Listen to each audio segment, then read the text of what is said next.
प्रियजनांनो, येशू ख्रिस्ताच्या नावाने तुम्हा सर्वांना प्रेमपूर्वक शुभेच्छा. तुम्ही हे ठिकाण पाहिलं का? हे एक अद्भुत चर्च आहे जे खूप जुन्या काळातील आहे. स्वीडन देशात बोडेनबर्ग नावाचं एक शहर आहे. आम्ही इथे सेवेसाठी आलो आहोत. त्या शहराजवळ समुद्राच्या मधोमध एक बेट आहे.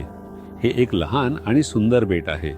इथे बऱ्याच लोकांचा वावर आहे आणि इथे चर्चेस देखील आहेत. हे अद्भुत चर्च या सुंदर बेटावर बसलेलं आहे.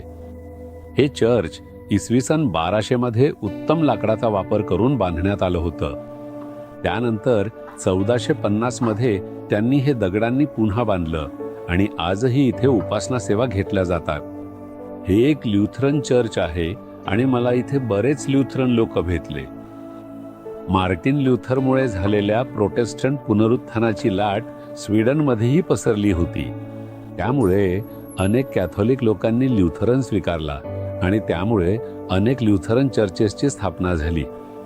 तर तुम्ही विचारत आहात का, आज प्रभू माझ्यासाठी कोणता संदेश देतोय? निर्गम अध्याय 34 वचन 24 मध्ये लिहिलं आहे. प्रभू म्हणतो, मी तुमची सीमा वाढवेन. हा एक वचन आहे जो प्रभू तुम्हाला देतो. माझी मुलगी, मी तुझी सीमा वाढवीन. माझ्या मुला, मी तुझ्या सोबतही हेच करीन. जेव्हा मी म्हणतो तुमच्या सीमा वाढविल्या जातील, तेव्हा आपल्याला सर्वप्रथम आपली मालमत्ता, जमीन, व्यवसाय, काम किंवा उत्पन्न यांचा विचार येतो. फक्त एवढंच नाही, तर आपल्या आध्यात्मिक सीमाही वाढविल्या जातील. तुमच्या विश्वासाच्या सीमा वाढायला हव्यात आणि तसंच तुमच्या अभिषेकाच्याही. आपल्या देवावरच्या प्रेमाच्या सीमा वाढायला हव्यात. आपल्या दैवी स्वभावाच्या आणि आध्यात्मिक देणग्यांच्या सीमा देखील वाढायला हव्यात. या गोष्टींवर अवलंबून इतर आशीर्वाद आपल्या मागे येतील. त्यामुळे देवावरील तुमचा विश्वास आणि अभिषेक सध्यापेक्षा अधिक वाढेल. प्रभूवरील तुमचा विश्वास वाढेल. त्याचसोबतच प्रभू तुम्हाला आशीर्वाद देईल. फक्त एवढंच नाही, तर तुम्ही पाहाल की प्रभू तुमच्या उत्पन्नाच्या, व्यवसायाच्या आणि कामाच्या सीमा वाढवत आहे.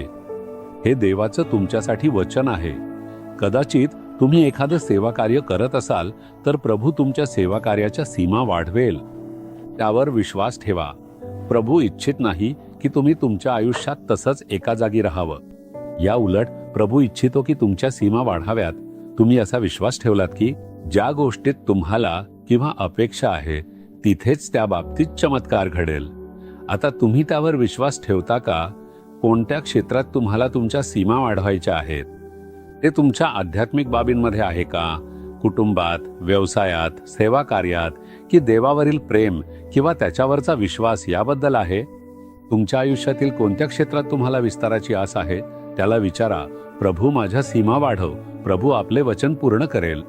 तुम्हाला स्पष्टपणे समजलं आहे का की तुमच्या सीमा वाढायला हव्यात? तर चला आता प्रार्थना करूया. स्वर्गीय पित्या, तू माझ्या सीमा वाढवण्याचं वचन दिलं आहेस. माझ्या आयुष्यातील आध्यात्मिक सीमा वाढव.